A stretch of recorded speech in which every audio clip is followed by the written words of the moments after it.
Hello ladies and gentlemen, or greetings I should say. Today we have a lovely little video presentation for you all on a wonderful species that I'm sure you most likely have heard of by the name of the giant panda, or known to science, and I warn you now I'm probably going to pronounce this horribly wrong, as Ailuropoda melanoleuca.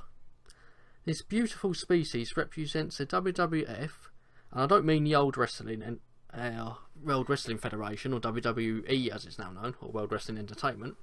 I mean, as a lot of people know it by the World Wildlife Fund, as the giant panda forms a really integral part of the World Wildlife Fund, as it makes up its most famous logo.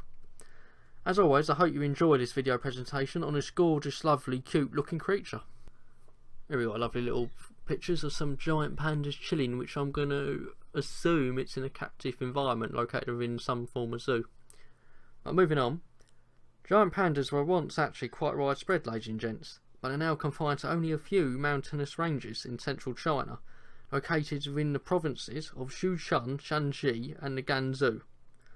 Lowland areas were once home to the giant panda, but due to farming and deforestation, this means that pandas are generally now restricted in mountainous areas. Size-wise though, because everyone loves to know about size, giant pandas are about the size of an American black bear and can reach 4 to 6 feet in length, and stand at around 2 to 3 feet wide, while on all fours. So when it's actually like quadruped stand, not when it's been biped or bipedal. Due to sexual dimorphism, ladies and gentlemen, male pandas are generally larger than females and can weigh up to 160 kilograms or 350 pounds.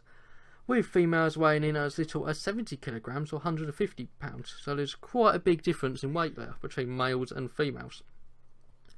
The lifespan though of the giant panda varies, but they are shorter lived in the wild, with the average lifespans only being estimated at 20 years of age, when in comparison to captivity pandas can live to up to 30 years of age. This is probably due to in the wild they actually have more threats and are probably not getting the amount of nutrition that they would in captivity. The oldest recorded female in captivity went by the name of Ming Ming and had a recorded age of 34. Dietary-wise though, as expected ladies and gents, pandas love bamboo, and the diet is made up of 99% of bamboo, with the actual balance coming in the form of other grasses, small rodents and even musk deer forms.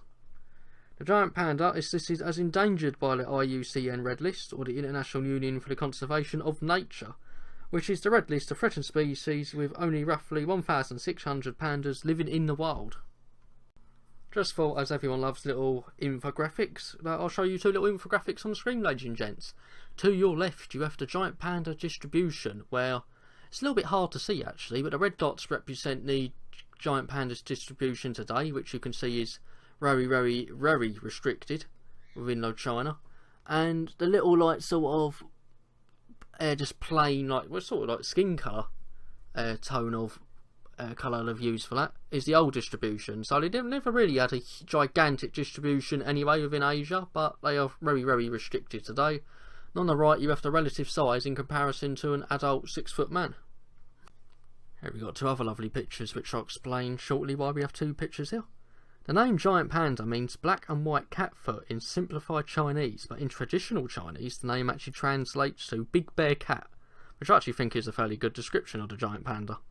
But in terms of classification and taxonomy, it's actually believed that the giant panda shares more characteristics with both bears and raccoons, but recent molecular testing has now suggested that the giant panda is actually a true bear and member of the family Ursidae, although it alternated early in its history from the main Ursidae stock, because generally I think of the giant panda, it's actually more closely related to the red panda, but the red panda is more sort of a raccoon.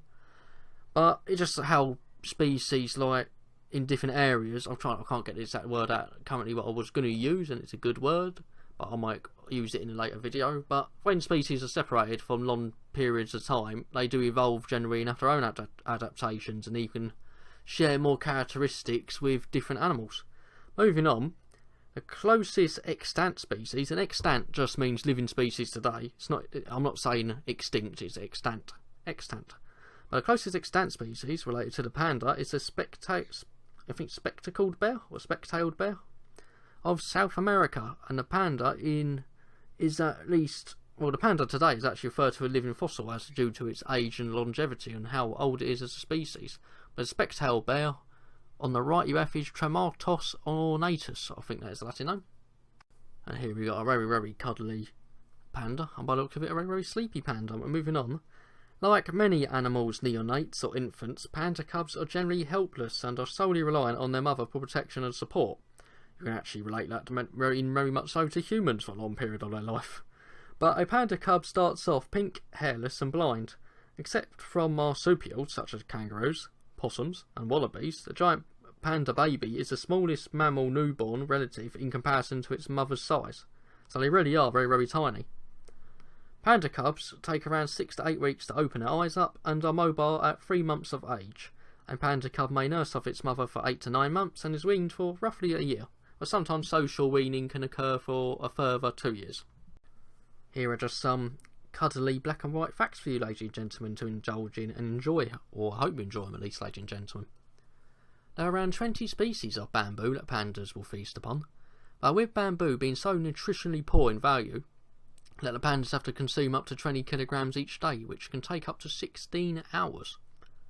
One useful adaptation of the giant panda is the extra digit on the panda's hands, which helps them to tear the bamboo, and their gut is covered with a thick layer of mucus to protect against splinters, which is actually really, really useful, and I wish I actually had that. Giant pandas have no specific resting locations and will simply plonk and lie down on the ground, very, very similar to me. Pandas also have a highly developed sense of smell that males use to avoid each other and to find females for mating in the spring, which is also a very, very useful adaptation.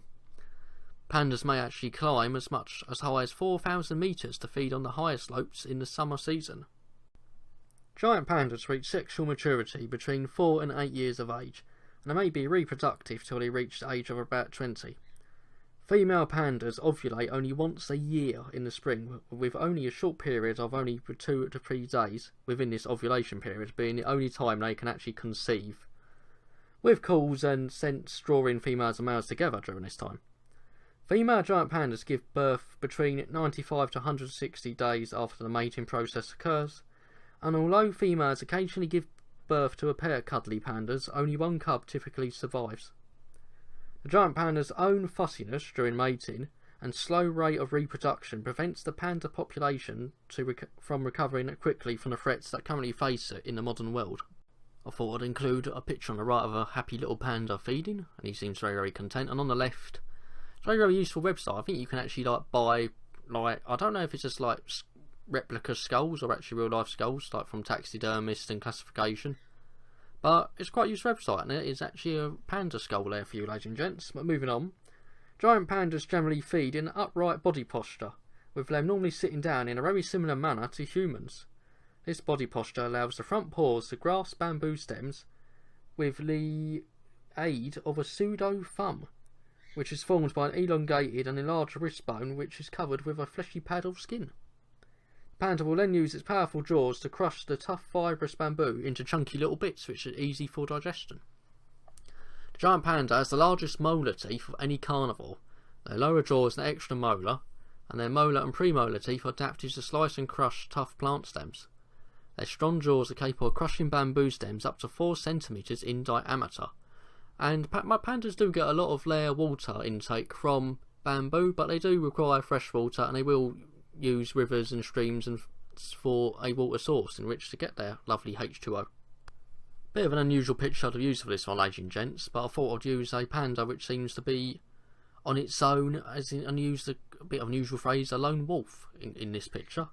But a giant panda will spend large durations of its day resting, feeding and seeking more food, which sounds very similar to me and probably some of my cats.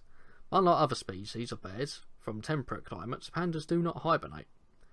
Scientists used to believe that giant pandas live solitary lifestyles, but recent studies now show that small groups of giant pandas share large portions of territory and will even meet up outside the breeding season in which to socialise together and feed together.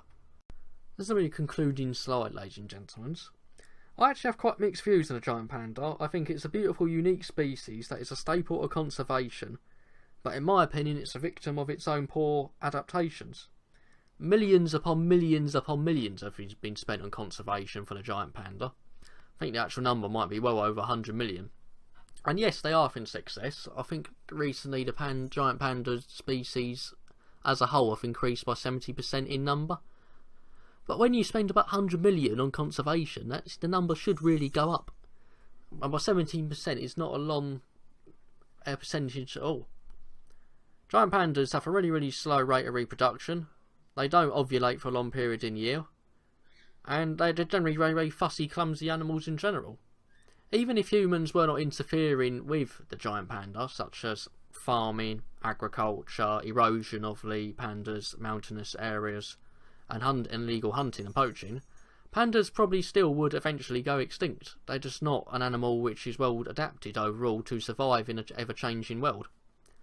Overall, ladies and gents, thank you very much, Luca, for your input. That's my cat grooming himself in the background. Overall, ladies and gents, I hope you enjoyed this video presentation. Feel free to comment your feedback or any input down below, and like the video and join the Raptor Pack today by subscribing, and I hope you have a wonderful, fantastic day.